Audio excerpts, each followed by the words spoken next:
Let's turn to let's turn to this. This is Fox and Friends.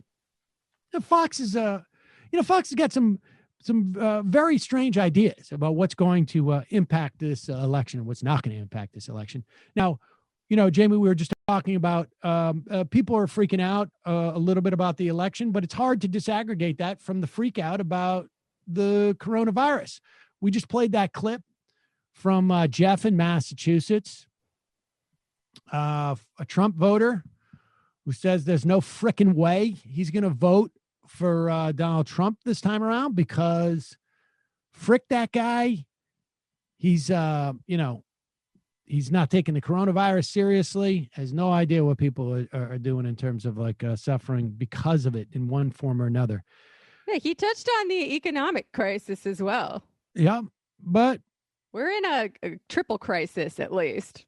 Pete Hegseth on Fox and Friends, he doesn't think it's going to mean anything. Pete, there's something else going through the Midwest in the battleground states. The coronavirus is rising in every one of those states. How does that factor in? I don't know that it does necessarily, because I think people's perception of COVID-19 is already baked into their lives, activity, and the vote they plan to cast. Do you feel it there? Do you feel it there? I mean, when I know you're going back and forth. Very much so. Listen, we're masks, businesses closed, limited hours. Some schools are going back to virtual learning. So there is some level of feeling it.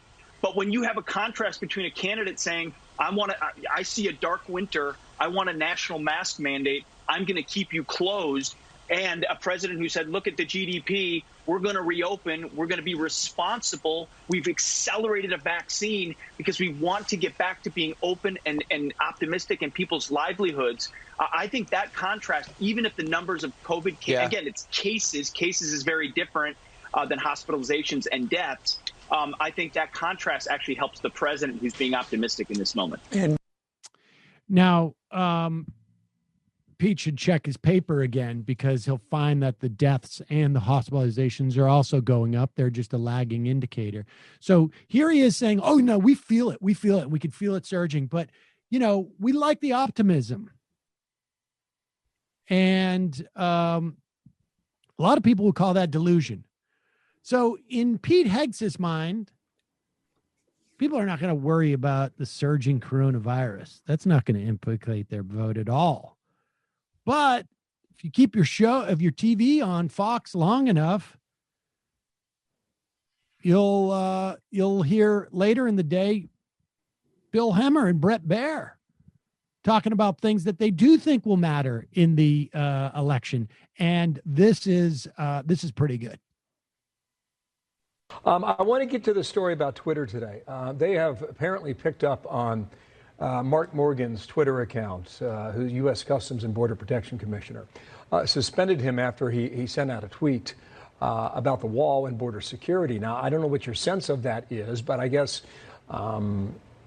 where does it end?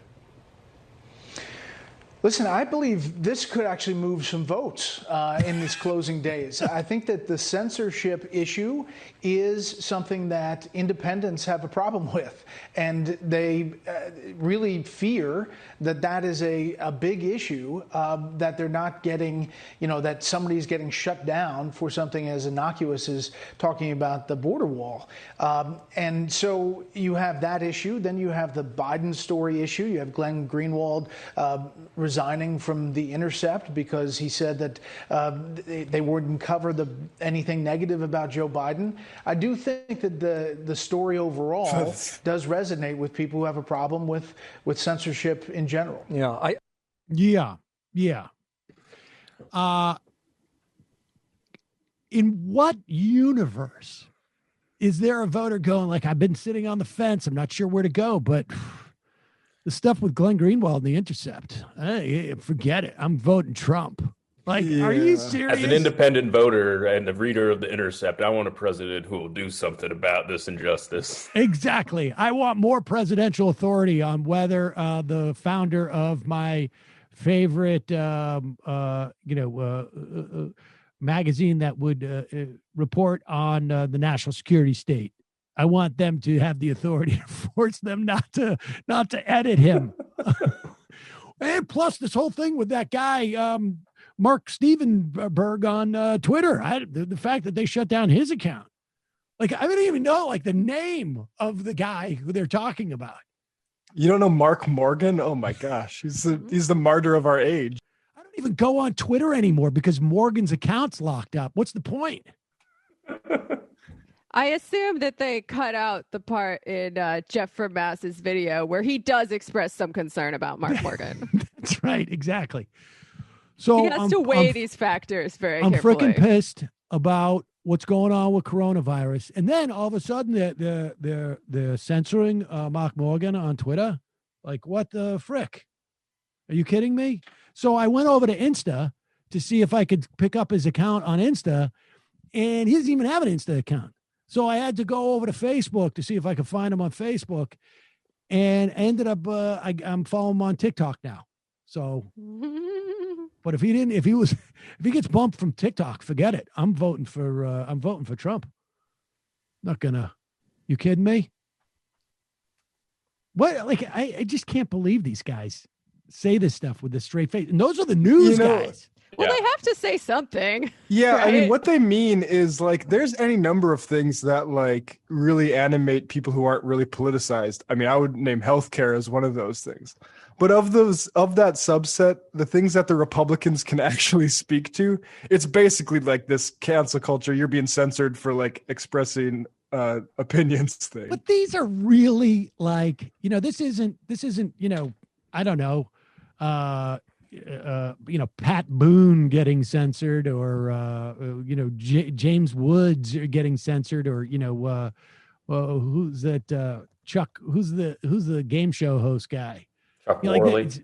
Chuck Worley. It's like they don't have like the. I mean, this is Glenn Greenwald, who I mean, maybe there's some Fox viewers who know who he is because of Tucker, maybe, but they're not. I mean, like, they weren't already voting for Trump.